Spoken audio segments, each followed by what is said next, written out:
course. It's recording now. Okay.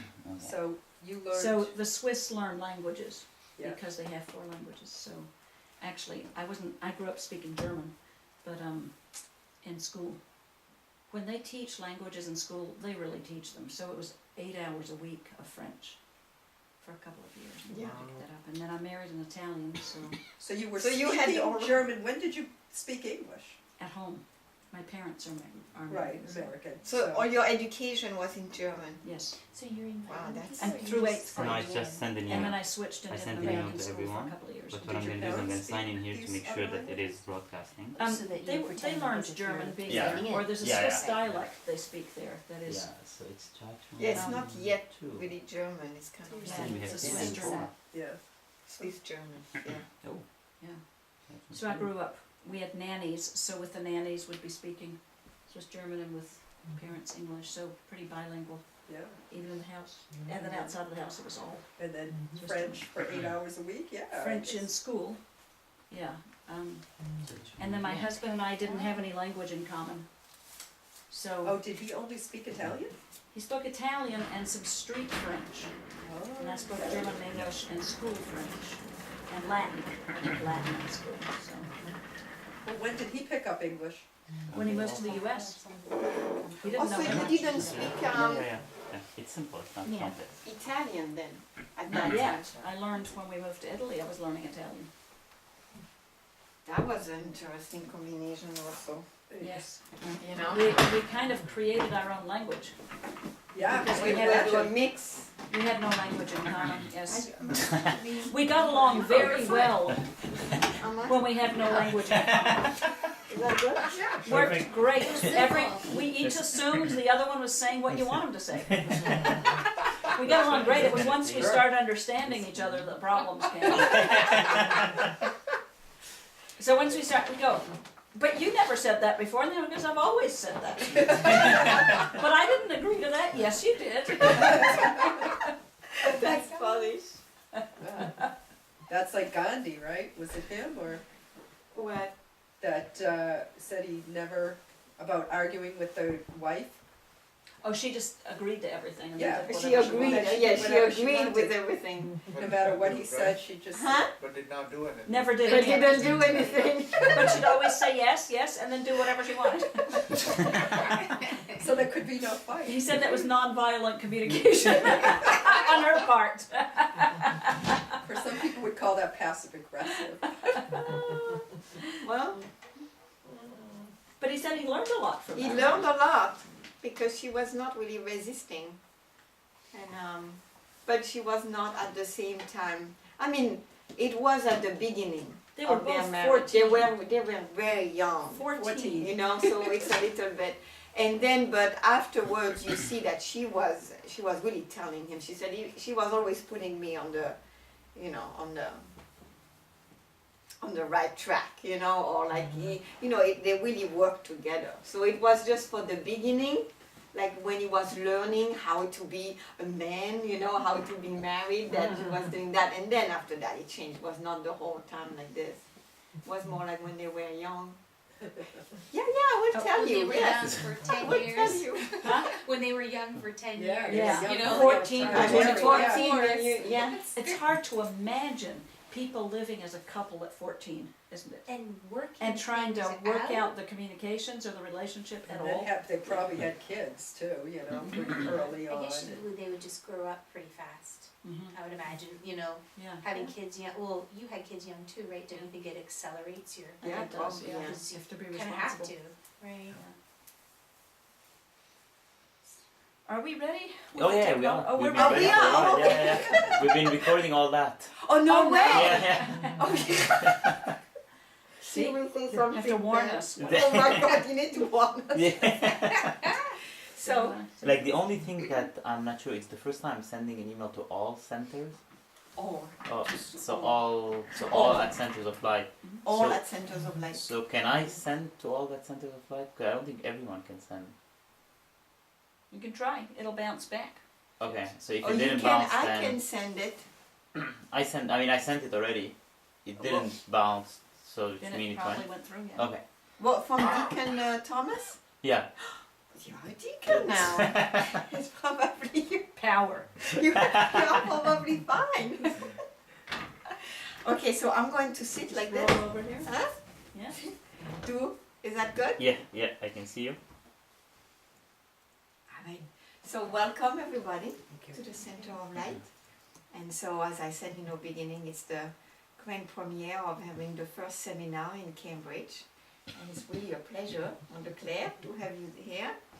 And so for the people who don't know about Mother Clare, so Mother Clare is the director of the Centers of Light, and she also is a priest and a master teacher, and she travels every weekend to teach people and to really bring the love and bring the people closer to God and to the God inside. And I've known Mother Clare for maybe now 12 years, and I've learned a lot through watching Mother Clare. I mean, I learned a lot through what she taught me directly, but also by watching her and seeing her grow and seeing me grow, and it's been always inspiring. And I would say Mother Clare is not afraid of change. That is something that I can say. She embraced changes, and there is something that I admire in the way when there is a change, I can see Mother Clare. There is that integration that is happening, and suddenly, whoop, it's like a firework. You know, something is happening, and that's beautiful. And so I always admire this.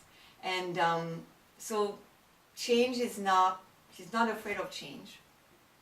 And but what is constant, though, is really her love and a desire to help people, a devotion to God, and that honesty and humility that really helped me to bring the best in me. So I'm very pleased that you are here with Mother Clare, and that we have this topic tonight, and it's the role of spirituality in this new era. So Thank you. You can roll over there. I can.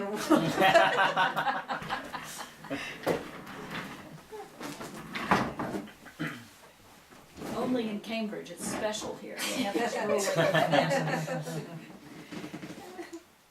Are you sure that you can? I can move closer to Jan Sit over too. here. Nope, we're good. Sit here, and if it's easier, put No, put your feet down. Put your feet. Yes. Move that little section. Put your feet Section on should the. be in front. Look Let's do at this. You have the you have Wife the best O'Reilly. seat now. That's it, thank you. If you're comfortable, that's fine, thank you.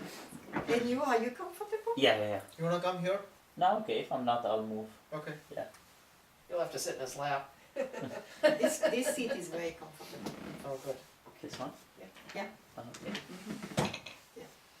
So I'm happy to be with you here. And you know, a funny thing about being in Cambridge is for numbers of years, when we were looking for a center in the Boston area, we wanted to be in Cambridge.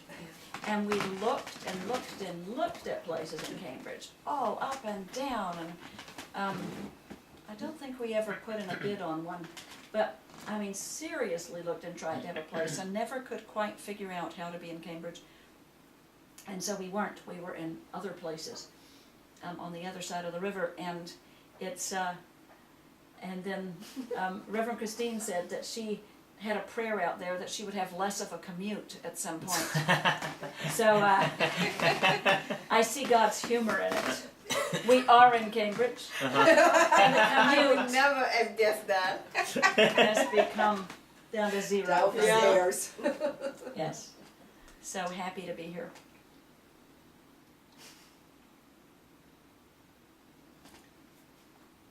So this evening, want to talk with you about this new era that we're just entering into. What is an era? The way I use the word, it's a time in history of humanity, of consciousness on the planet, in this case consciousness itself, and the universe was created to unfold conscious life. That's its purpose, is for consciousness to come about. So it took billions of years before there were even planets, before there were places, and we assume there's many more, like Earth, where life unfolded the way it has here. And in all those billions of years of forming the galaxies and the solar systems, that we come to a place where a planet then first has single-celled organisms, and then multi-celled, and eventually mammals, and eventually beings who were created in such a way to have God's presence directly in them, having the God self inside us. God is in everything in nature because God's consciousness infuses all of nature. But often how we speak of it is that animals have group souls. They have a soul as a species. As a species, they're evolving. And even within a species, you'll see those specimens of that species that are at the forefront. They're definitely more on the consciousness curve than some others are. We raised pigs in Kentucky about 30 years ago, and there was a particular pig that came to our farm who he was mostly black, and he had these blue eyes that were very surprising on a pig. I've never seen another pig with blue eyes. That's him. And you know, pigs are as intelligent as human beings, but in their evolution, they got obsessed with food, and it kind of took them down the wrong path. From then on, everything was about food, and they're as rather, I don't mean as intelligent as humans. They're as intelligent as horses and dolphins, dogs. They're very bright, but this food thing really got in the way. And if you know pigs, you know generally you never get between a pig and its food. I mean, it will, anything that's in its way between food. So it got a little lost in its evolution of this food thing. But this particular pig, who we named Blackie, didn't care about food. He cared about people. And you'd bring the food and all the other pigs go fighting for it and going crazy, and he'd just stand there and look at us.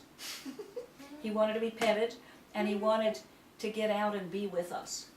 And you'd look in his eyes, and sometimes my husband would say to him, "Who's in there?" You're not supposed What is to. with you? His eyes looked so human, they were kind of astonishing. Well, boy, somebody really went wrong there, you know, went there. So he'd follow us. So you look at a species, so Blackie among the pigs would be on the cutting edge of consciousness of the pigs. He was moving beyond what they got stuck on, and he wanted to be with humans, which you'll see with dogs and cats and domesticated. They want to be around humans because this is their next step up, supposedly. There's certainly some dogs and cats and horses that behave a lot better than a lot of humans do. But they get this thing that we have, this God consciousness in us as a whole cell, not diffused through us, but we have actually a cell of the being of God in us. And just like in your DNA, you know, any cell in your body could reproduce your entire body. It has the knowledge, the DNA in it, that can make a whole nother body.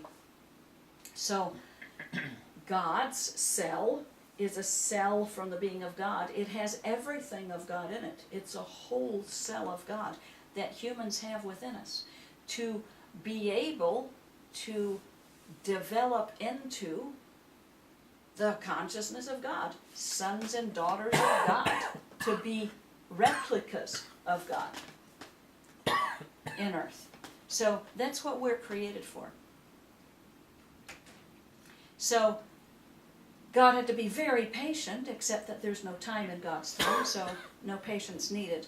But for all of this to unfold, to get to where, at least on this planet, we finally got humans here. And as humans, that we would develop to where we could have a sense of ourselves as sons and daughters of God, as having God within us, and start even get a sense, what is consciousness? What is beyond just me and mine and my little life and my issues and staying alive? What is beyond that? And it takes the individual soul to start connecting to, oh, there is more. Now, primitive people, as we call them, times ago, very often were so much more in touch with nature that they would feel, experience that which is greater. I just heard an amazing thing just a couple of days ago. I saw on a portion of a video that didn't have much to do with this particular fact, but this fact I found fascinating. In the 1950s in Germany, a science teacher at a college was trying to teach his class about how electricity is generated and things. And he said, whenever you have a sphere inside another sphere, there will be electrical tension between the two, and it creates a charge. So he was trying to explain it to the class, and the class wasn't following very well. So he said, well, imagine the Earth. There's the Earth, and there's the ionosphere around the Earth. So you have a sphere inside another sphere. And he said that's what generates, that's why lightning comes down. It's a discharging of the electrical energy that builds up between the two spheres. So he'd never thought about this before himself. He was just trying to come up with an example for the class. And he says one could actually calculate how much that would be, because we have formulas for that. And he gave them the formula and had them working on calculating what the, how many hertz of electromagnetic energy would be generated. And they're all working at it. So he did it on the board too. And he gets kind of fascinated by his own problem. Can one actually calculate this? And he came out to kind of, well, he thought it was somewhere around 10 hertz would be generated between the Earth and its atmosphere. And he started thinking about more, and he ended up writing a paper on it that went in a very small, modest kind of a science paper. And it was, and he kind of left it there. Just a few years later, another German scientist who knew nothing about that was calculating, he was actually doing measurements of how much electrical energy our brains give off. So he was measuring these, and he wrote this whole paper on what the electrical energy the brain gives off. And it's also because it's a sphere inside a sphere. Yeah, it's a sphere. The brain inside the skull. Yeah. All right. Yes. So he said that's what generates this energy. And so he came up with this number of what that was generated there. And he then happens to come across the paper in this other journal and goes, that's interesting. He was doing this with the Earth, I'm doing it with human heads. Yeah. And they start talking to each other, and they do much more exact calculations. And it turns out the number that the Earth generated was 7.82 hertz, or something like that. And the human head gives off the exact same number. Wow. No animal does. No other life form they know of does. Isn't that something? Yeah. And you go, what does it mean? Why? Why? I mean, exact same number of the electrical field we give off. And then they started finding out that we humans are happy when they're in touch with that energy. So that's why we like nature. We go out in nature, and they call it the Schomburg, the number ratio or something. The Schomburg ratio. Whenever we're in touch with it, we relax. One could say when we tune into the Earth, but they have exactly what it is. So they took college students and put them underground in bunkers where they were not exposed to that Schomburg principle. They weren't exposed to it, and they got depressed and completely non-functional in not much time. And then they bring them back out, and it's, so this, our attunement, our brain, electrical energy, actually needs to be attuned to that of our planet, and then we function and we thrive and we're happy. Said some dense cities, like in New York City in the middle, you can't pick it up anymore. There's too much interference. And people get a little frantic. They say, I need to get out, you know? They go out and there it is. And they can actually, inside buildings, they can generate that frequency and everybody's happy. Oh, really? They can artificially generate it, yeah. How? Just by generating an electrical field that is 7.82 hertz. That's cool. Isn't that something? That's so cool. So, this documentary went on to talk about cell phones and how the stupidest thing in the world is to put one of those things up against your head. So, it's all about the damage of putting cell phones, messing with the frequency that your brain is putting these microwaves into your head. So that's where it goes, but this was the beginning of it. When you said that, when you were saying that, Mhm. what I was thinking, I had the thought, like, we're all little creators. Like when you were, just as the moment that you said the thing about our brains, that's the thought I had. We are created by God, so of course we would all be, I just saw us all as cells. Yes. So all the humans on the planet as little cells, as creators. But having a very distinct link, our consciousness with the destiny of the planet, or the mind, our minds with the mind of the planet. We're attuned by how we were made. And again, the other animals have all kinds of frequencies going on. So, The cats and dogs have closer frequency? different ones. They're closer to humans? You know, I don't know. I don't know where it gets there. But my sense is that when the animals, that they feel that from us and go, ah, it's like God. It's like, because that's the planet. That's them. Right. These are the lords of the planet. They are Yeah. one with that. Right. Or we're supposed to be. It's Except when we're embarrassing. doing, it's embarrassing, isn't it? But we were created with that destiny and with that intention to actually have the one mind, the one heart that joins with that of the planet and become something much greater. Much greater, as when joined with this one mind being that is the planet's consciousness. So, And is that why, or is that also how it is with each other? with each other, the attunement of it, Right, like us one with the earth, the planet, yes. and then with other, like Well, each yes, other. if With we're each other, shared yeah. in Yeah. that, yes, with the great being, the one mind.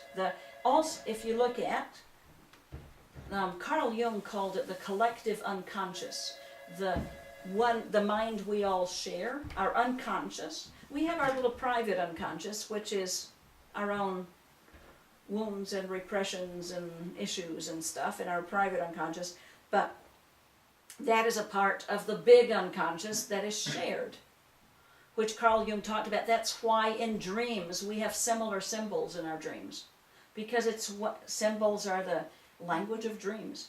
So it means the same thing if people have this symbol or that. Now the East and the West have different symbols in their dreams.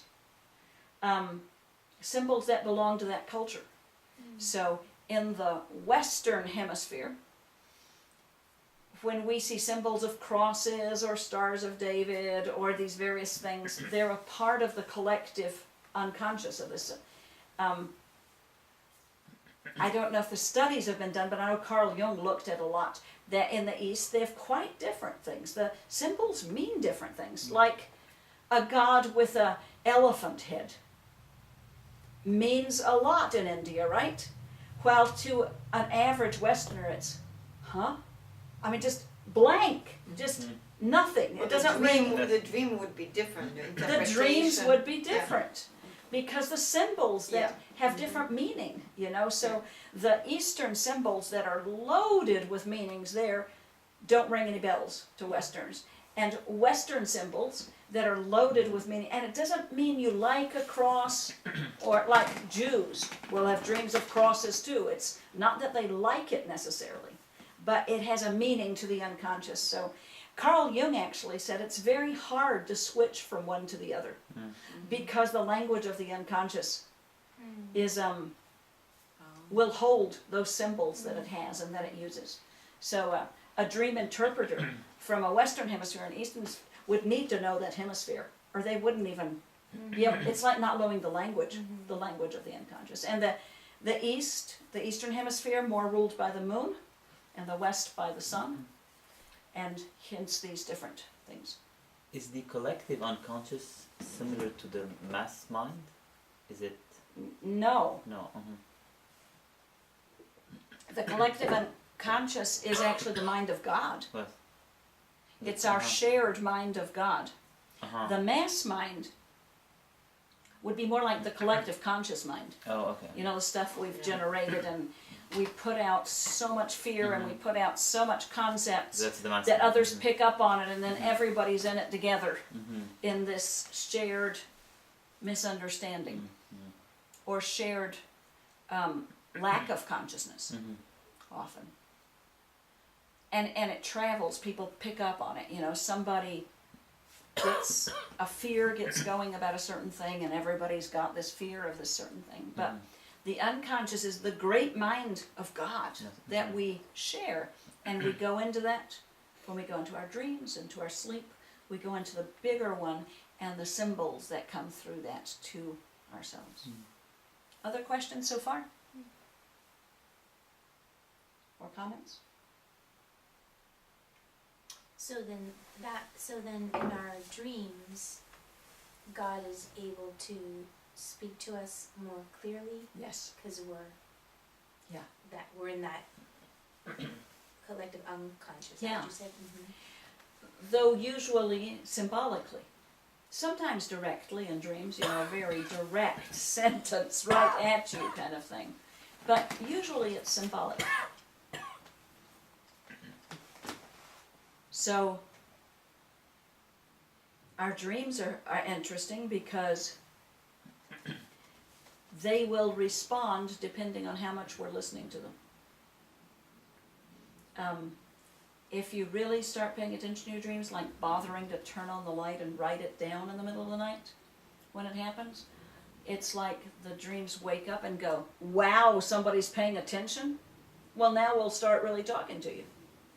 And more dreams will come. Or, I was trained in Jungian psychoanalysis, and the Jungians would notice that when people came to see a Jungian analyst, they would have Jungian dreams, and when they went to see a Freudian analyst, they'd have Freudian dreams. Oh, really? Yeah. Oh, The- my, so they are talking. The sense- Language. talking to the analyst. Oh, that's so Isn't that funny. something? Oh, wow. Because Jung had the symbols he loved and stuff, and that's how people, Yeah. what would come through to them. And Freud had his favorite symbols, and they'd come through to him. That is beautiful. God. The soul Right. going, knows. somebody's going to help this person, and somebody's listening, so I'm going to talk that language. Wow. Which they would then interpret for the person, you know, back to them. Yeah. But so there's this great mind of God's, this great heart of God enveloping everything. Now let me, after I've said this thing about the mind, you know, being the same as the earth, the brain generates the same hertz as the earth does. Our hearts generate 5,000 times more electromagnetic energy than the brain does. 5,000 times more. I mean, I'm talking about what you read with a meter. This is all read with meters. And it does that when we're having a strong feeling. So if,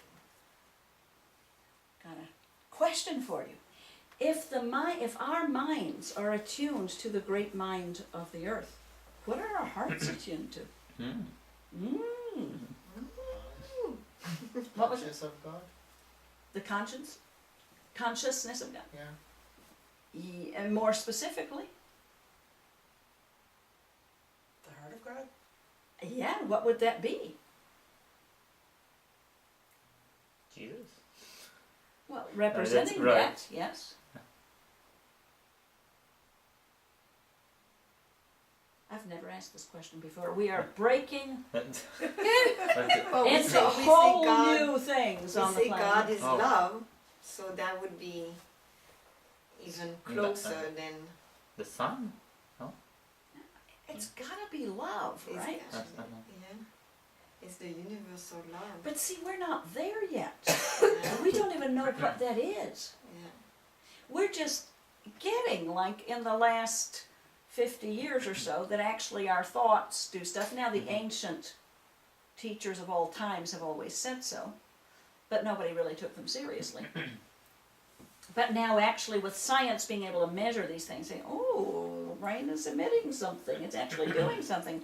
Wow, it's the exact same as the Earth. What is that about? What's going on? So science is going, something's happening here. But what is happening here is an enigma that is beyond fathoming. What is that attuned to?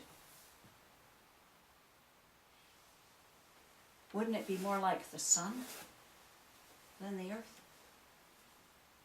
I mean, the source of all life, So yeah, that's the source of all life that is the heart of God.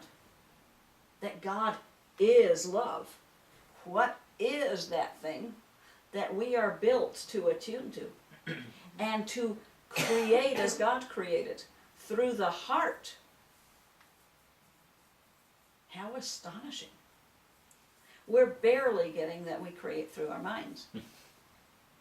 It's so far beyond this that one could create through the heart intentionally and consciously.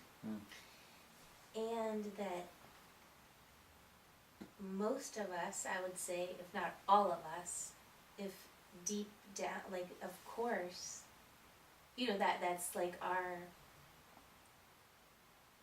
I would, like, everyone's want, everyone's desire is to be loved, to love, to be loved, to love. That's right. You know, like at the core of our Whatever whole form it nature, takes. yeah, Yes. is love, and I can feel into that in the places in me, and also the places in people I know, that like fear that because it's so huge and so like your dream come true, that you could live a life completely in love Yes. is like you said, like unfathomable. Like we can't Yeah. quite get there because we're not. And the But I best can we end feel up it in doing there. is having these romantic, mushy things that we Right. think that's what it would be. Right, because we're trying for that thing that You know, we that's is- sort of like that. We go, right. would it be that? Well, even my ex-husband said you don't realize how profound a person you are until you can really love another person. Mm-hmm. Yeah. And this is, and we have this, God is love. And God created everything through that. So, what is that? And how can we be that? So, we're talking about this new era in spirituality. That is what we're being called into. So, you know, an era, the Aquarian age, will last about 2,100 years. You could say we have a little time. just at To the master beginning. that. We have a little time. You know what's fascinating too is that it would be in Aquarius that this would come about, because most people think of Aquarians as head cases.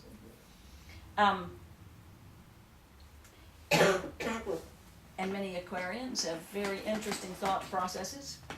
But you know what they do? They break patterns. Aquarius is a sign of breaking patterns. It breaks old patterns and brings in completely new understanding.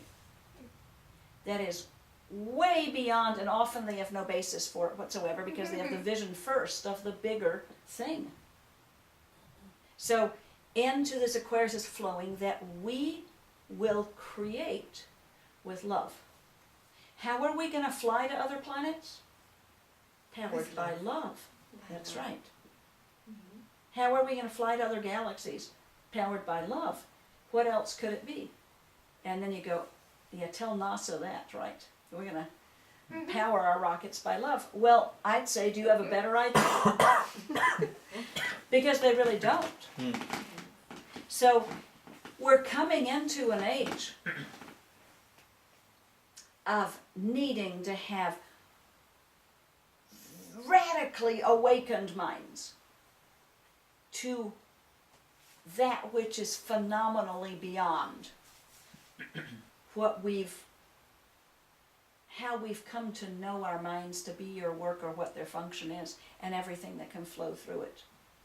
And to have hearts that we learn to love through in a decided and conscious way, that we learn to create as God creates with that intention. And we love anyhow, no matter what. We love whomever, no matter what their reaction or their offense we might have thought was. We learn to love beyond and through all of that. Gandhi so clearly understood some of these principles. He understood that what he spoke was truth about people's inalienable rights.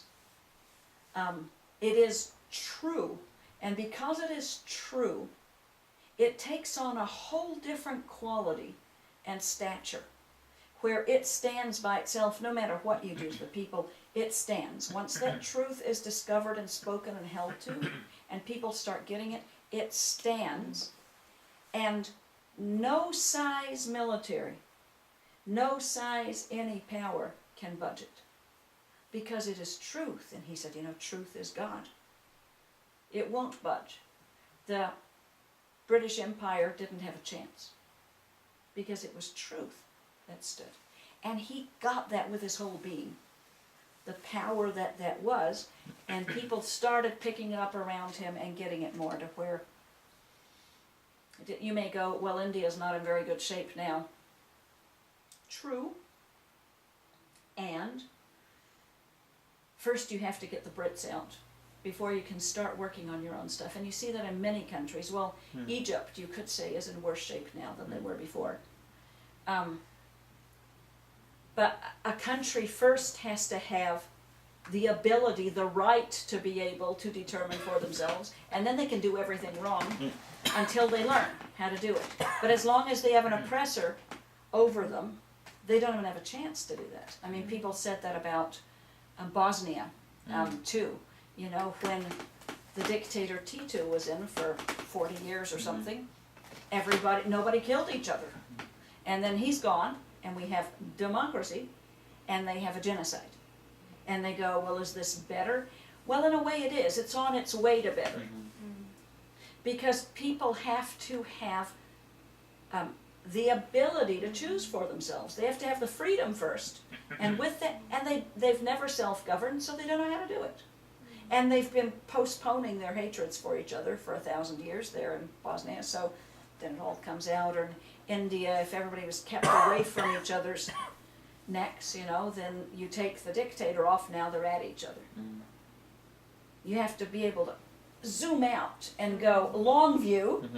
Yes, it's needed to go through these things, and hopefully with each of the countries they come through it to greater consciousness in time. So the saint and the masters of the age before that was the Pisces age. Yes, that we just ended was That the we just Pisces. ended? Yes. I mean, they were all love. I mean, and they were more advanced than their. They weren't Pisces. Devotion. They did devotion, but it's a lot about martyrdom. They're humongous martyrs, the Pisces. So it was about martyrdom, and it was about kind of self-hatred and self tearing down, and being a sinner, You know, all that's very Piscean. And sacrifice. Sacrifice, yes. They did not That's love what I their was- body, that's for sure. And did not love their bodies. Pisceans don't remember their bodies very often. Don't take care of it. Yeah. Right. But it's devotion and saintliness and martyrdom all fit in there. Also all the positives, but all the negatives were all the stuff about sin and hell and damnation and condemnation and all the fear that goes with it, all the fear of judgment and all that is very Piscean. Mm-hmm. Not at all Aquarian. Mm-hmm. Aquarians would go, what's that? It's so That's interesting so how refreshing. Pisces and Aquarian are so different. Well, the Oh signs my next to gosh. each other They're are all radically so different. different. Yes. Yes, they're completely Yeah. different. Wow. Aquarius just wouldn't even find a place for all that stuff. Right. Self-pity and, you know, So how does that translate to how it will affect the Us. individual person? That it's a new era? yeah. I feel it radically happening already. It came in with a boom the end of January. I mean, the end of December. And it's, I see people from all kinds of lineages and all kinds of teachings and all kinds of backgrounds actually coming into a common vision. Surprisingly, I'm hearing more and more fundamentalist Christians actually getting on board with the vision. They're turning, they're holding on to their faith as it is, but they're like, they've been reading their Bibles and going, wow, Jesus actually did care about the poor and the disenfranchised and justice. And I guess we should too. So they're actually supporting immigration reform. Really? Huge numbers of them are switching over. Oh, And wow. huge numbers are starting to go, we should be taking care of the poor. Ooh. Yeah, it's quite interesting watching them do, the younger ones. The younger ones are going, you know, if we're reading our Bibles right, wow, Jesus seems to care a whole lot more about the poor than others, and the widows and the orphans, and the kindness and generosity, and so, yeah, it's watching the, and the environment. They're picking up on the environment, the young evangelicals are. So, and they're picking up on peace, more on peace, of actually having more openness towards others. And let's join on these things that matter to Jesus. Yes, who had a question coming? You did, yes. In line with what you just described, like more and more Christians are supporting the immigration. I just yesterday read another article which said the reason a lot of politicians are supporting immigration is because they want to support their own population, which is growing old, and the social security, you know, the deficit is going up. That would be the upper Republican layer, would be thinking that way, yes. Right. Yes. But if I logically think, I'm like, you know, this is a win-win situation, and I don't know who's poor, who's not. That's what I was thinking. Win-win. Yeah. That's very Aquarian, that we should all be able to win. Don't need this martyrdom stuff. We can have brilliant insights that make it work for everybody. That would be very Aquarian. Instead of, with Pisces, well, we just all need to suffer. Aquarius would go, no, there's gotta be ways we can make them all work together for the universal greater good. Very Aquarius. And you'll hear the younger people coming through thinking that way and living that way and acting that way. They're very egalitarian, these young ones. Reverend Timothy in New Haven works for Toyota. And he's a manager of some of these young, really bright ones, but they're in their first half of their 20s. And they give special manager training now to the managers of what to do with these. Because they are as uncooperative as can be. If anybody's pushing them, or if anybody is boxing them in, or not valuing their voice. So they're like restructured, because they're brilliant, these young ones coming in, but you need to make space for them. And the space is, everybody's voice counts. We want to hear everybody. Everybody's input counts, and we're going to figure it out together. And then this really brings it out in them, what they can contribute. So he's been sent to trainings because he's pretty young too, and they figure maybe you can figure out what to do with these guys. And that's what they're having to do as a company. Go, boy, we need to change our company ethic if we're going to keep the bright young ones coming in, and that they're not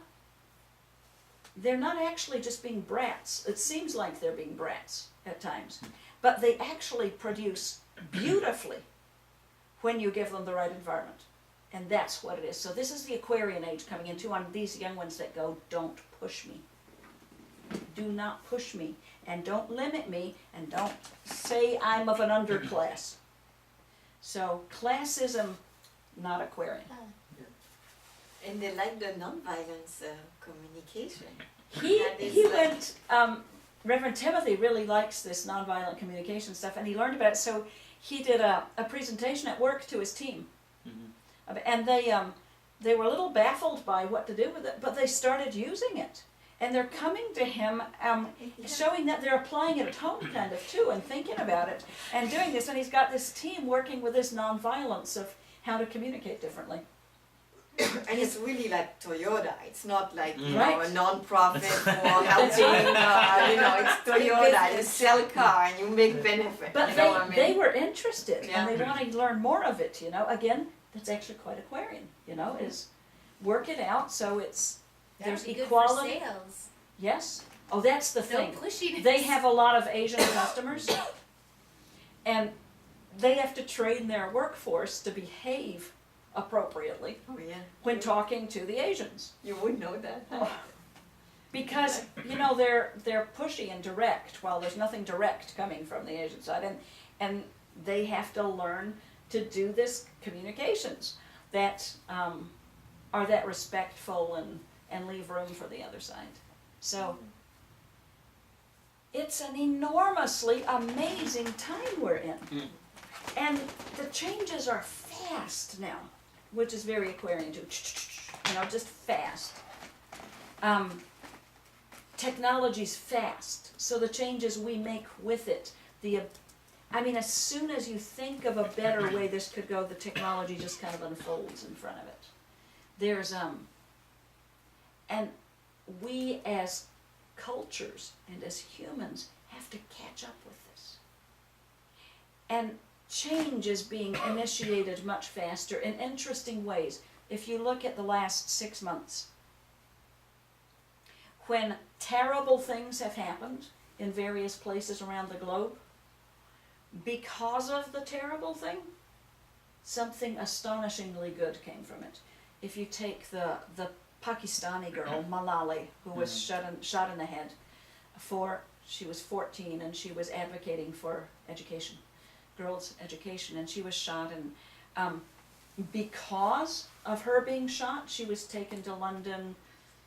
She's had surgery. I think she's in for more surgeries. She's somewhat recovering, which is amazing, and so did the other girl. Both of them were shot in the head and they're both alive. Pretty amazing. But because of her, this organization called Avaz raised money everywhere and went to the Prime Minister and Minister of Education in Pakistan, and they raised enough money to start to send 500,000 girls to school in Pakistan, starting 1 month later. Schools being built everywhere, all these girls in school.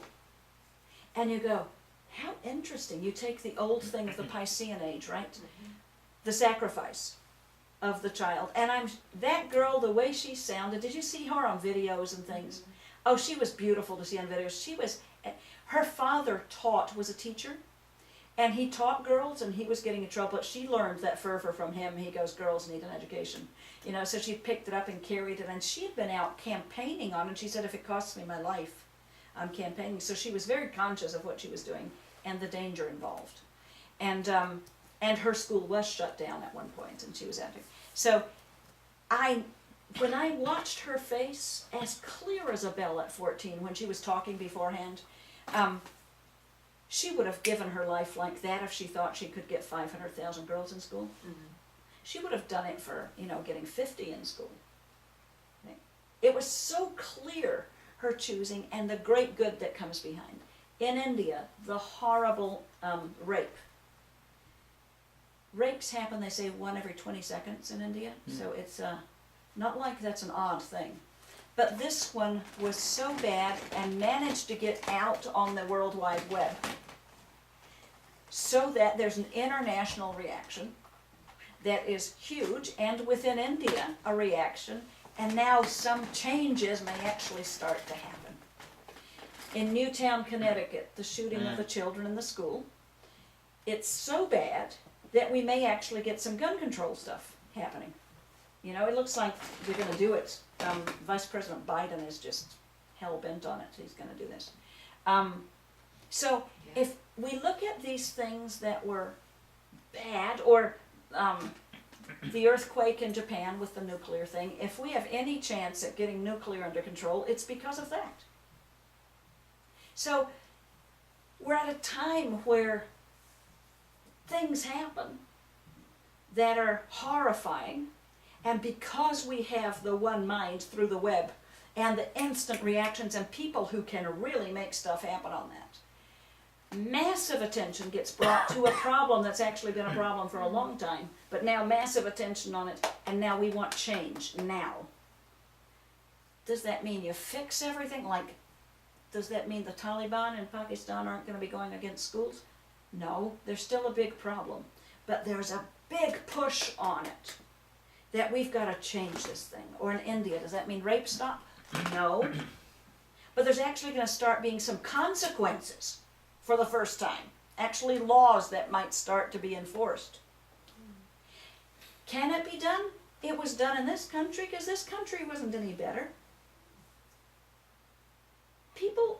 Nobody went to jail for rape unless somebody died or was very hurt. Well, the same thing with child abuse. Child abuse, nobody went to jail for it. So things can change, and they do once you get enough people that go, enough already, it's got to stop. I saw a beautiful YouTube of Indian men who were all wearing dresses. Did you see that? Actually, it was a photo, not a YouTube, it was a photo of these Indian men who, little skirts and all these different things that a whole bunch of men dressed up as.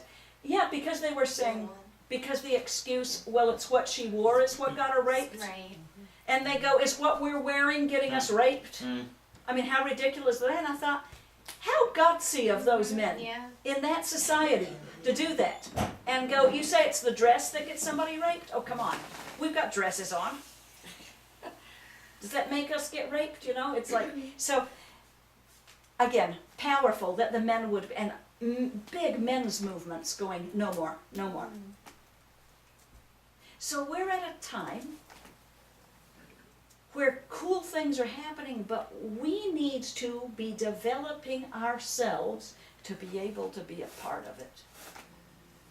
So we need to learn to discipline our bodies so they will be still when it's time for us to be still and meditate. And we need to learn to discipline our minds so we think what we want to be thinking. We generate the energies we want to that are of positive vibrations, positive energies that we are using.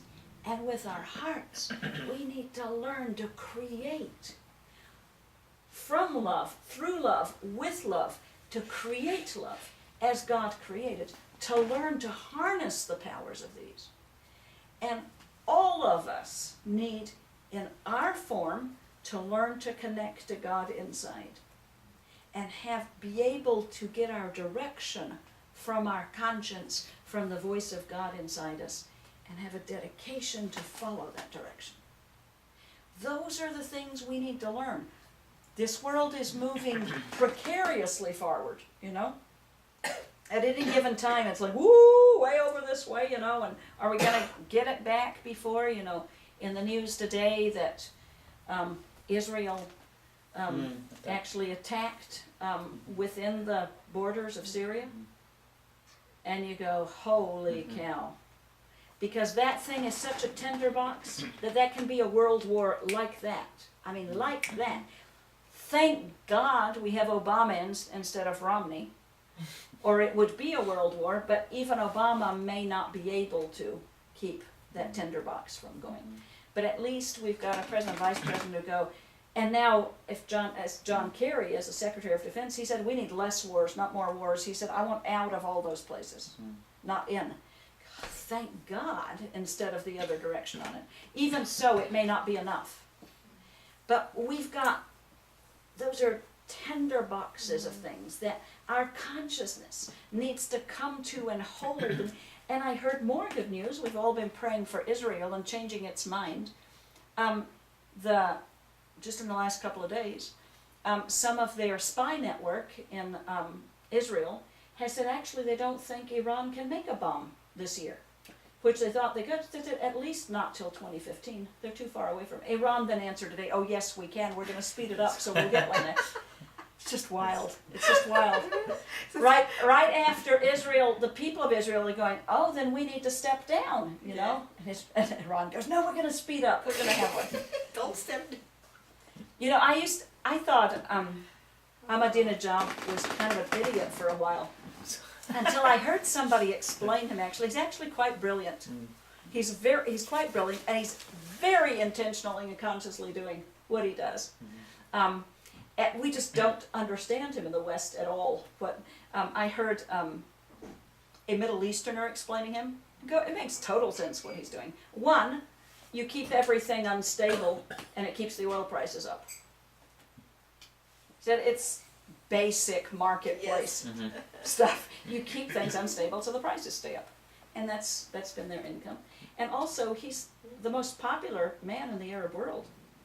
They love him because he's the only one who will spit at the bully.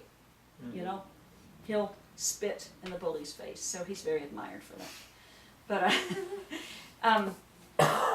so anyhow, we've got this world that's teetering. We need to grow. We need to grow fast. So in the Aquarian age, we can grow much quicker than in the Pisces age? Individually, Yes, personally, we can. spiritually, yeah? We can. Uh-huh. Because the energies themselves have sped up like this. By God's grace, you know, because we've really pushed it to the edge. The environment, the politics, the interpersonals, the interpersonals. We've pushed everything right to the last minute. It would have been nice if we got it together before the last minute, you know? Not like us. But yes, everything's faster.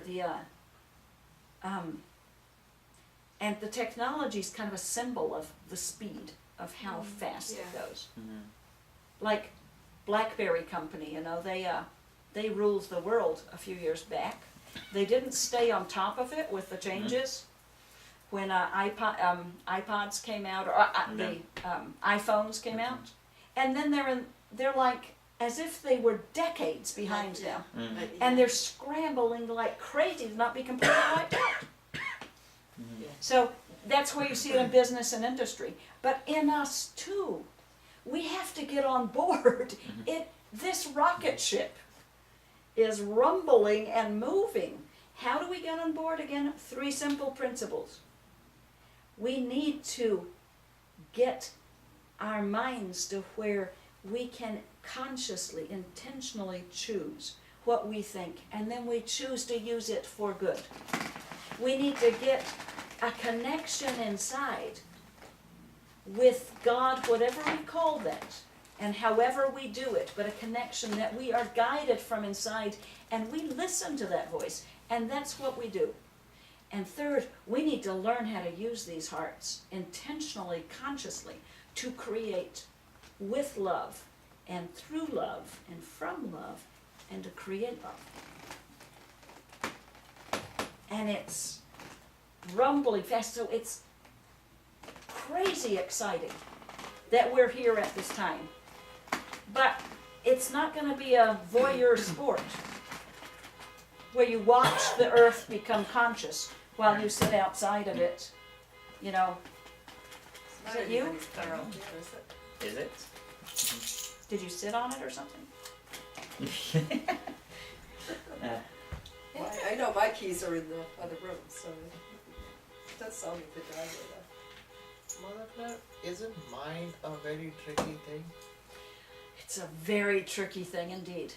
You know, I think like it's mine. I you sat on just it. mentioned that we have a wonderful brain, which is a sphere within a sphere, Yes. which needs to match the frequency of the planet, and that's where we relax. But at the same time, when we speak of mind, the mind doesn't like to be present there. It always wants to project you in the future Or the past. or the past. So, how do we cope up with that? To learn it. Have to decide to learn it. To be in the present, because that's the only place you ever can be. Right. The only place you can ever do anything, and the only time you can ever do anything is in the now. Right. To call back our spirit from the future and from the past, from worrying about the future and fretting about the past. Bring it back and be here and go, this is what I choose. And to do that. And this is what I put my heart into, and do that. And this is what I'll be guided from. And it gets kind of quiet. And not so complicated. But doesn't that call for stopping to think? Stopping thinking, Yeah. Or stopping to think, or stopping. stopping I mean, our we thinking. should train ourselves to stop thinking.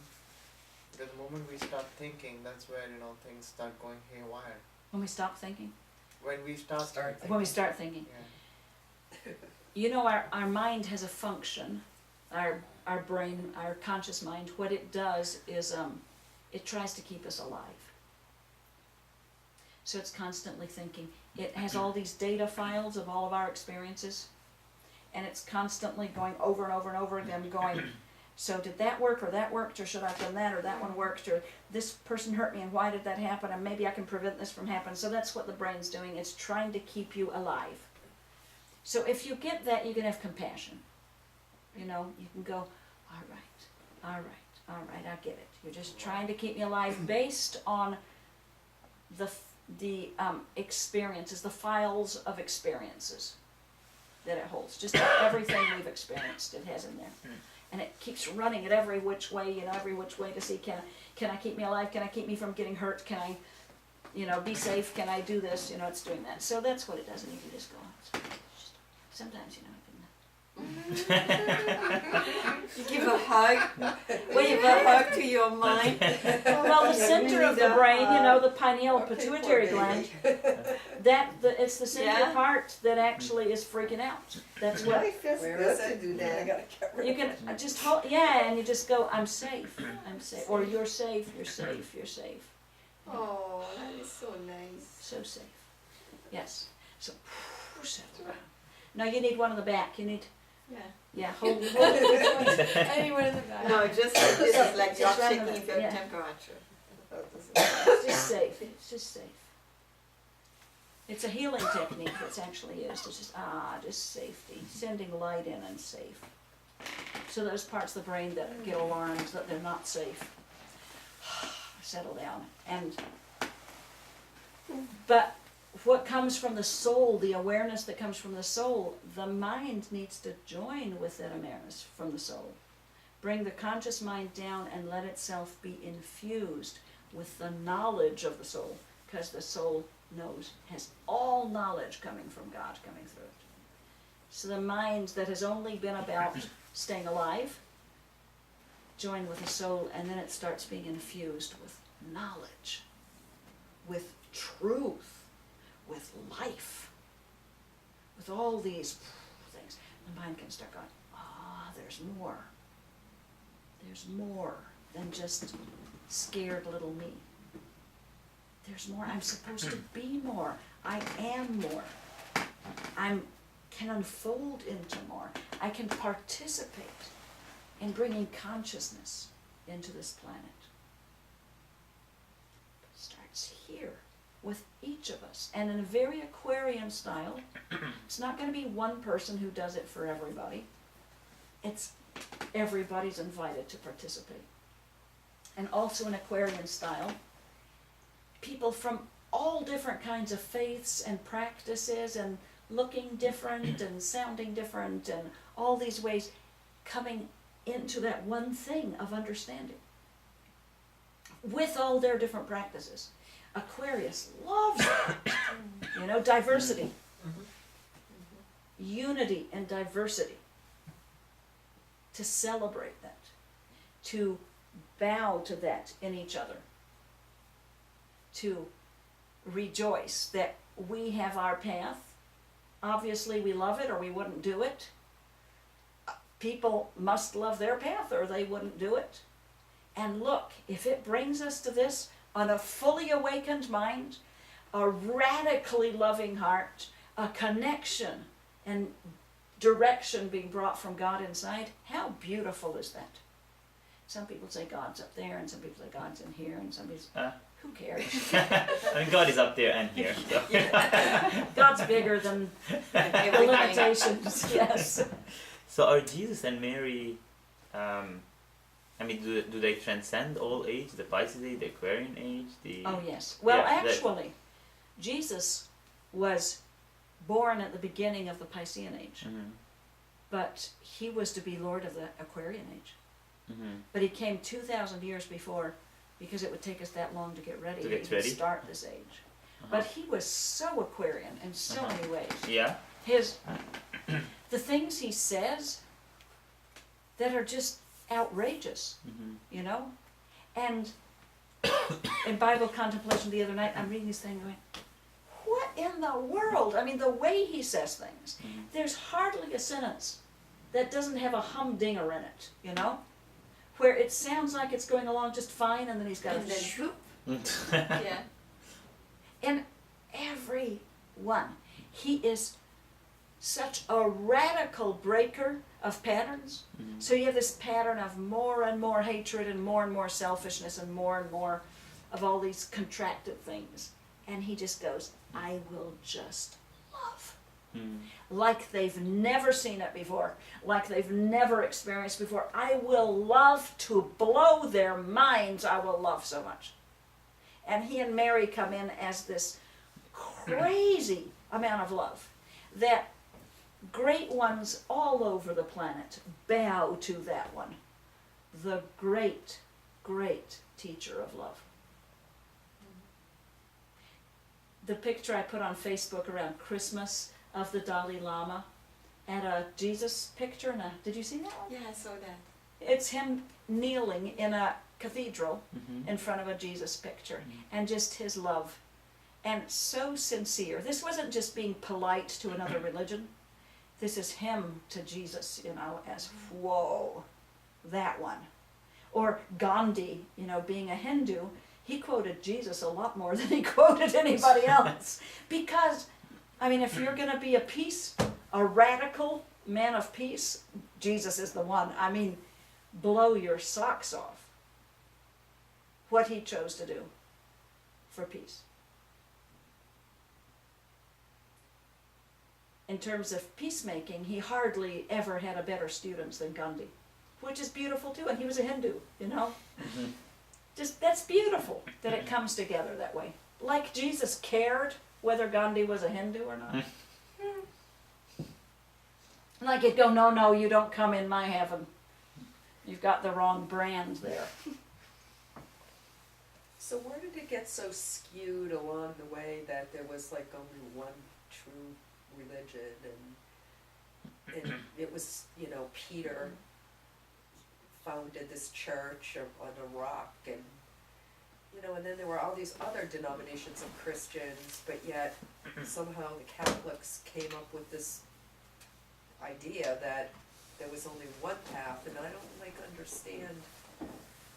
I guess it's so still ingrained in me that,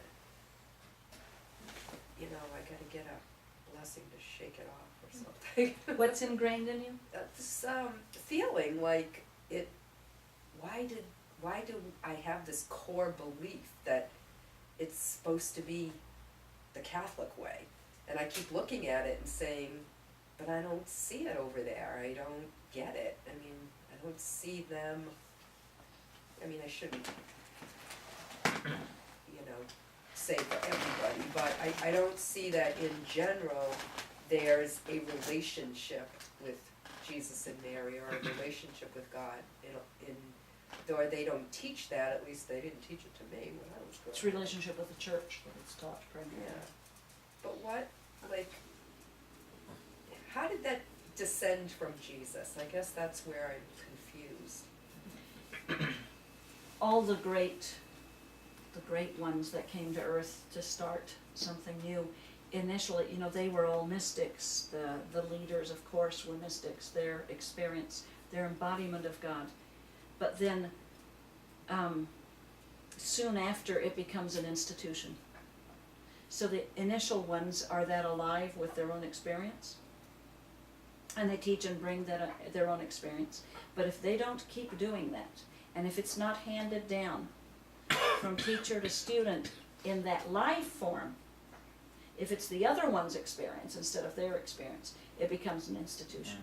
And institutions have to, or they all decide to, protect themselves and develop themselves. I mean, that's their job kind of as an institution, to grow themselves and fight off the competition and develop. So how do you fight off the competition? One way is to say everybody else is wrong, and add on to it everybody else is going to go to hell. So then fear moves people. So that was sort of that 2,000-year transition from Jesus to where we are now, where hopefully there's going to be a lot more, and it must be happening, because I am reading that religions are dying out sort of, and spirituality is coming into. Yes, in the US it's become one of the primary, when they ask people what they are, spiritual is getting more and more of what people are signing rather than anything else. And it's scaring the churches and shaking them into what do they need to do about that. I think that's progress, actually, Yeah. because people are going, okay, it's going to be what I experience and know is real, rather than the church of my parents. Yeah. The one I'm scared to not go to. So no, not based in fear anymore. Nothing based in fear lasts. It can't, because fear is not a real thing. It's an absence of love. It's not a thing unto itself. So it doesn't have substance to sustain unless it's fed. It'll just fall away. So that's, God made things out of love, and out of love they hold. Out of fear they can't. That's beautiful, Mother That Dear, is so to beautiful, see that fear has no substance, Mm-hmm. and that cannot last. Yeah, Yeah. it makes sense. It's the absence. Yes. It's like the emptiness. Mm-hmm. I think one of the things that's always bothered me is that there's so many religions in the world that, you know, you start to think, you know, I mean, obviously there's one true answer. When we all pass, I'm assuming that everyone in the world will pass the same way and be with the one truth. We call him, Savior, whatever. But I guess the fact that there've been so many religions, sometimes I don't know, I used to go to church all the time, and I've gone to different churches, but I just don't understand. I guess the last few years I haven't really gone at all, because it's like, well, which one is the real one? It's just, it's like, you just sort of pick, oh, maybe I'll go to the Episcopal Church today, maybe I'll go to the Baptist, try this, try that, but all of it, it's like, it doesn't make any sense to me that there's 9 or 10 churches in my town of Westboro, with everybody thinking something different. And that, I think that after a while, I just feel, what's it all about, And of course, I haven't been around all of you to really understand the Christian mysticism, and so I'm happy to be here. But that, I think, is just been a real turn-off for me in terms of my spirituality. And I am a Christian, Yeah. and I am a very spiritual person. I'm a very loving person. but sometimes I just kinda, I'm almost afraid sometimes to really commit to, I guess, the one truth or whatever, because I'm so worried that that one truth isn't really real, you know, because there's so many religions. Yes, I see. So I don't know if you understand what I'm trying to say or not. Well, yeah, I understand why it's disconcerting. And, you know, one could say there should be the one shirt and the one pair of pants that's the right one, and then we all wear it, if we just knew which was the right one. But that wouldn't leave any room for our peculiarities and differences. You know, people like things that have more room in them, and others like them that are tighter, and some like this color or that color, and some, you know, feel more comfortable kind of dressed up, and some like casual. And I actually appreciate that there's many, many different churches and paths within all the religions, because then hopefully there's something that'll suit everybody. So I find that a positive thing, that I would like to know that everybody could find a spiritual home that would work for them, that they could grow in and feel safe in and loved in, and that would just work for them.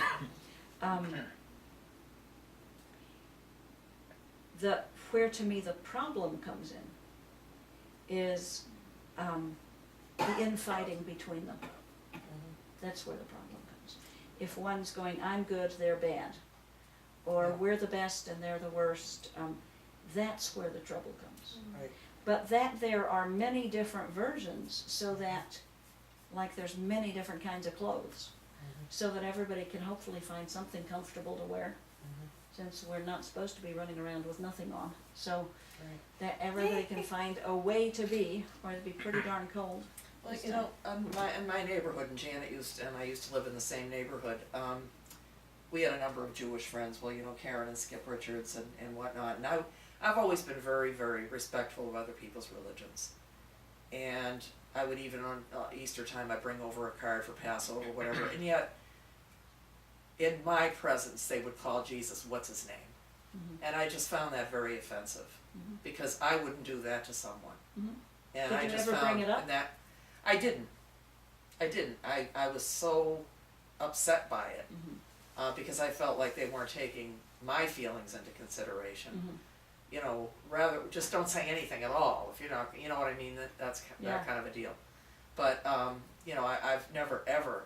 I mean, I know I had a Jewish girlfriend once, and I said, well, what does your Savior look like? And she kind of looks at it, I never really thought about it, you know. I always wondered about Jewish people, because we have the Old Testament and the New Testament. And, you know, I don't know if Jewish people feel that they just die and that's it, or, because I mean, I would think the idea of believing in a Savior would be pretty tempting. I mean, in that religion, but they just chose to not take it that step, you know, that step further. There's variations within Judaism, just like there are within Christianity. So a bunch of them don't believe in life beyond death, and others do. So there's variations. But if they don't believe in life beyond death, what is the purpose of their life, and why they go to temple, and why they to be good, actually. be good? Yeah, to be generous, to be philanthropic is a lot of what's taught, that they are to do as much good as possible in this life. So it would have been interesting in those situations if you'd have the conversation with them and go, you know, that hurts my feelings. You know, I bring a card over here and I try to be respectful. Maybe I'm not being respectful. I think I am. So could you tell me where I'm not respecting? But on the other hand, I would like to have us work this out so there's respect that goes both directions. So often what we do with minorities is that a minority will think they have all the rights to badmouth because they are a minority, and the majority can't say anything about it. So that needs to be worked out between everybody, because everybody's a minority unto themselves, you know. or we're all a majority together, one or the other. But so, but when we zoom up and go, thank God there's all these different ways. Now, can we learn to have a profound respect, not for all the little details, because a lot of the many details we're not going to particularly appreciate in the other things, but for the bigger pictures of things. I told, before you guys came, I was telling something, my daughter was telling me there was, I think in Ohio State University or something, there's a young woman in her 20s who became an American Sikh. She joined the Sikh religion, but she's an American and wears the turban, the whole outfit thing. But she has a hormonal imbalance and she has facial hair, and the Sikhs don't cut hair. So she let it grow, and she has a beard. And she does not cut it because she's a Sikh. So a man saw her somewhere on campus and took a picture of her, unbeknownst to her, and he put it on this website called Reddit. That I haven't been on it. It's a social network, but it can be really hardcore male talking. And they got on there and they spoke horrible things about her.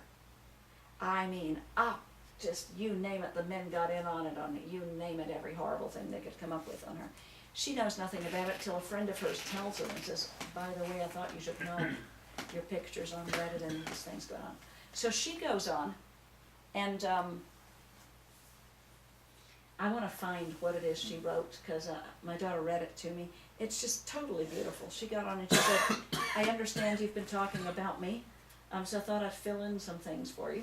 And she said, I joined the Sikh religion because I find it beautiful in all these various ways, and she talks about it, and she said, and we do have this great respect for the sacred within our bodies, and so we don't want to cut anything that God produces in us, because it's all of the life. And she says, and she goes, and so, that's why this is what I look like. And she says, and what I teach my children is that, it matters what's behind the face. And she says, I hope that what you feel coming when you see me from behind my face is that which is of love and light. And she said, and that's what I value and what I teach. And she said, and then she says, I'm sorry you seem to have misunderstood where I might be coming from, and I really don't mean to shock anyone or do anything of the sort. I'm just honoring God inside, and I'm sorry if that's problematic for you. She has not one word of reprimand for them or of defending herself. Just this explaining where she's coming, and she said, I'd be happy to answer anyone else's questions. Mm-hmm. And in fact, if you see me on campus, come up to me and talk to me. I'll have tea with you and stuff. And she said, I'm just so grateful for God's abundance in this world and how I get to participate. I mean, this is how she talks.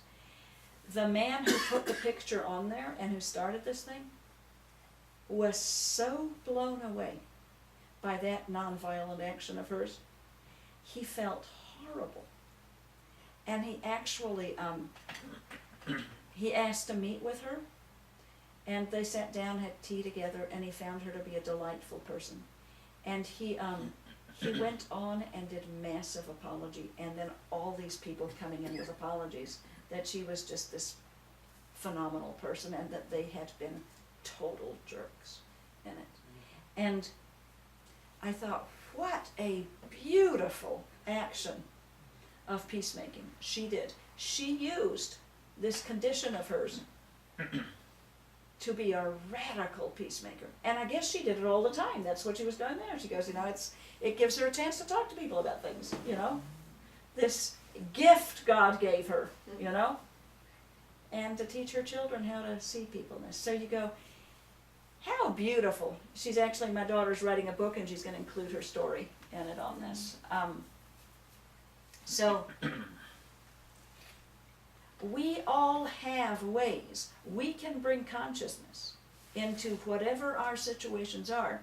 And for her, having a beard happened to be the situation that she could use to be a peacemaker. and how nasty people respond to her. It needs that's Aquarian thinking. That is radical Aquarian thinking. To go, oh, I could grow a full beard here. That'll give me a lot of opportunities to take hatred and negativity and transform it into love. Take hatred. Kind of like the women that shave their heads for breast cancer.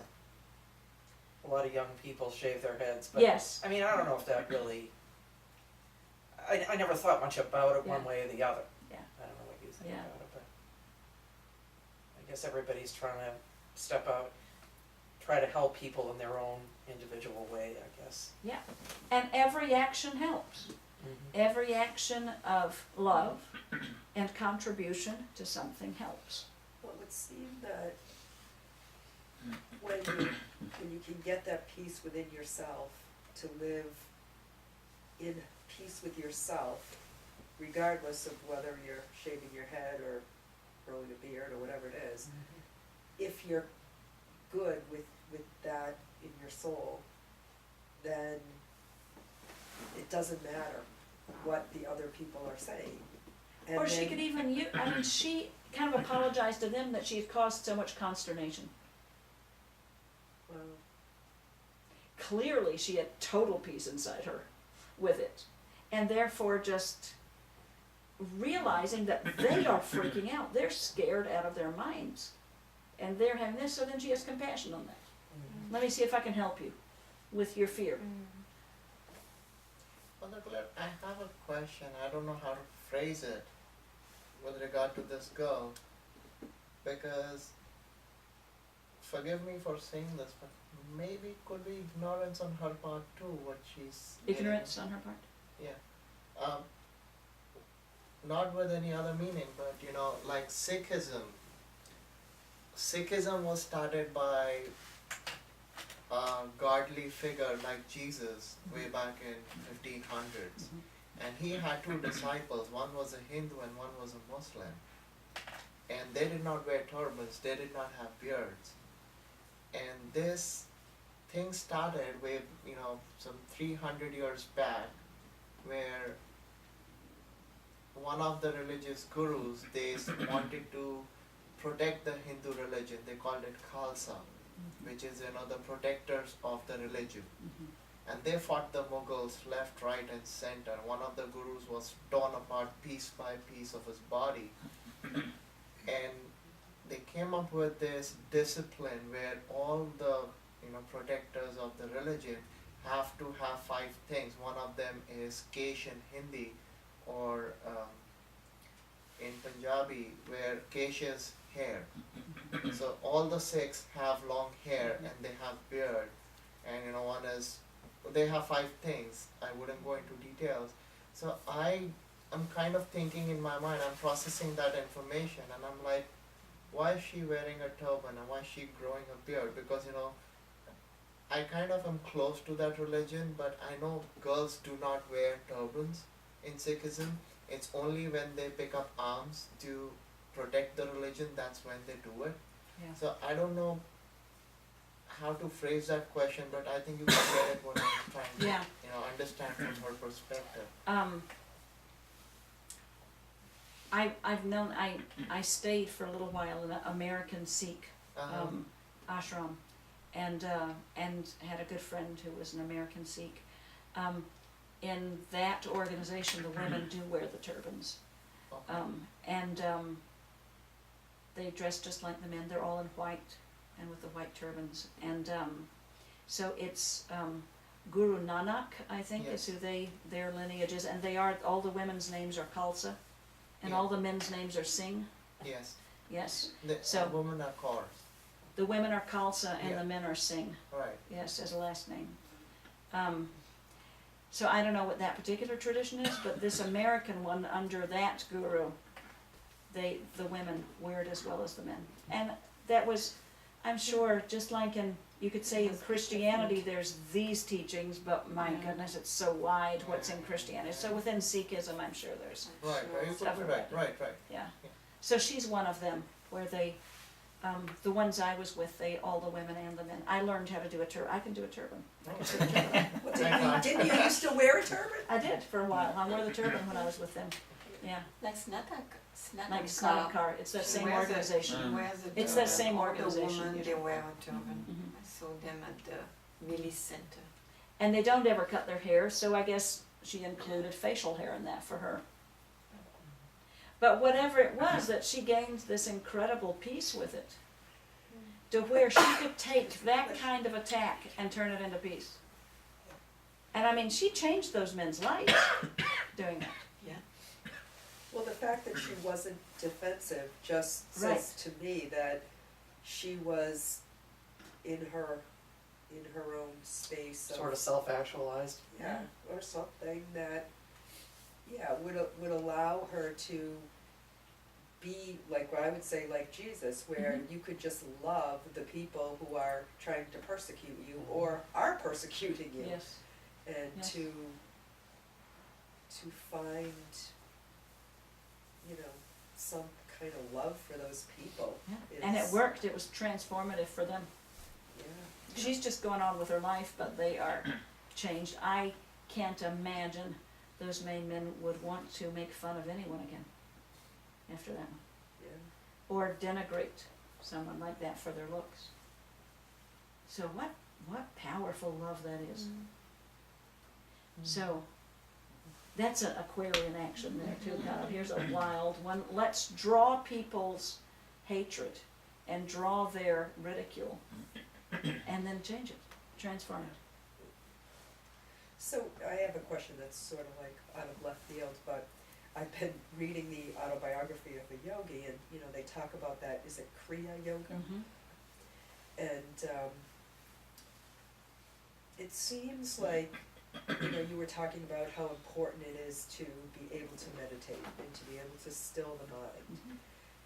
And it would almost seem to me, and I know a lot of you have done yoga in the past, but that would be incorporated as a part of a healthy way to learn meditation, because it is so hard to still the mind without, you know, maybe doing something.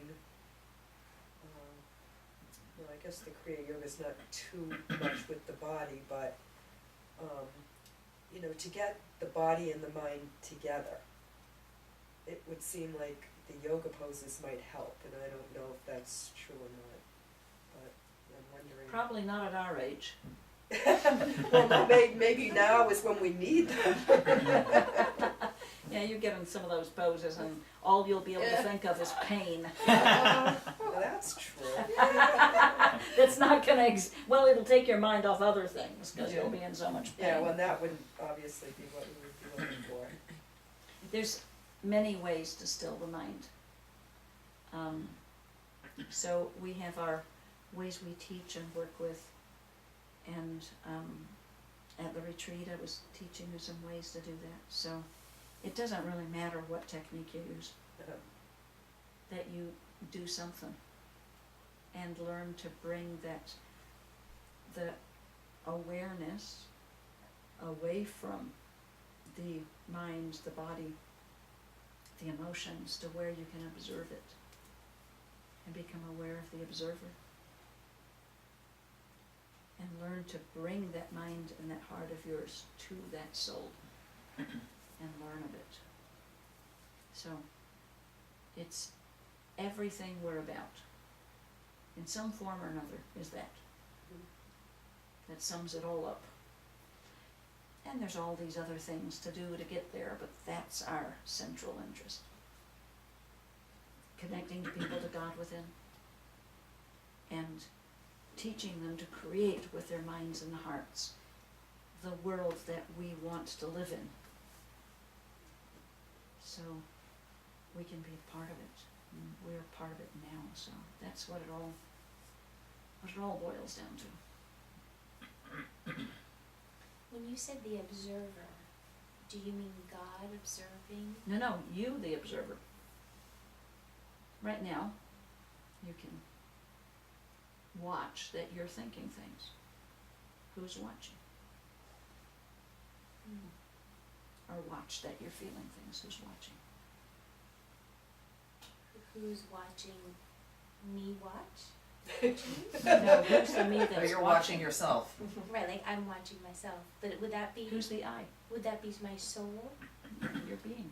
It's you. watching my feelings, my thoughts, my soul's watching those things? Well, when it's a watching, but you have to Who's- separate out and the Yeah. watching. Mhm. Well, that's a big challenge too, what you were talking about at retreat, to separate get the meditator out of the meditating. It's a Yes. very hard thing to do, because sometimes as the meditator, it's so in the mind that I have to clear my mind, and, to be able to observe that there's so much going on in my mind to just clear my mind. So I have to start with the practice of accepting that which is. Just accepting what is. What has been and what is.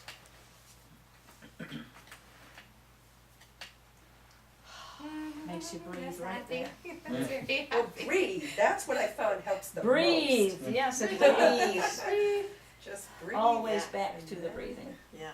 It's easier to meditate. And the meditation that the yogi, they were meditating for 3-4 hours. I know, I don't know how they That's did that. why they need to get the poses. That's why it's to be able to stay still for this amount of time. But there is difference with Jesus. There is a different, it's different. It's a different type of meditation. It's a different way of reaching to the divine. I mean, we have like Jesus and Mary, they are like pulling you up. I mean, it's like speed up course, so that's a different type. Uh-huh. But the yoga was not the yoga were not like to do yoga like we do in the Right, yoga it's not studio. like it's so physical, it's No, just, it was not that much that. It was to be able to sit for 4 hours. Without Jesus, as she's saying, you'd have to do everything Yeah. yourself. You have to purify your mind yourself, you have to purify your heart, you have to do everything yourself. There's this whole other element that Jesus brought where he went. He's looking back at history and he goes, you guys don't have enough time to do it all yourself. It's so darn slow, and you keep getting discouraged and you fall off and all. He says, let's do a new plan. He says, I'll do all that for you. You just come to me. so that was what the purpose of the whole crucifixion and all that, was him taking He says, that. I'll pay for all your karma, and in fact, I figured out how to do the path. You don't even need to figure it out. Come to me, paid your karma, I've cleansed you, I've purified you, I've transformed you, and just come with me, and I'll take you there. You don't even need to know how. I'll take you there. So it was a whole different thing he brought. He and Mother Mary, of just come and I'll take you. And no, we're not going to go explaining this forever. Just come. So say for somebody like me that's just recently been divorced after 35 years, Well, you're out. I'm out. Can I at least put my shoes back on? Yeah, it's like, that's it. Jesus goes, nope, not you. No. All right, sorry. No, She's a I know, but But that's kind of what the Catholic It Church is, yeah, and some other So- conservative churches. so what would be on? I say what would be on the plate. What would I say? As say, what kind of a prayer would I say in terms of Jesus saying, "Just come, and I'll do it all for you"? I mean, what kind of a prayer would I submit at this point? Because you said a little while ago, and I didn't want to be disrespectful, but you said a little while ago that we're all on this path that we love, and I'm actually not on a path that I love, but maybe everyone else is. So, I mean, what kind of a prayer would I say to get me back on a path that I would love, or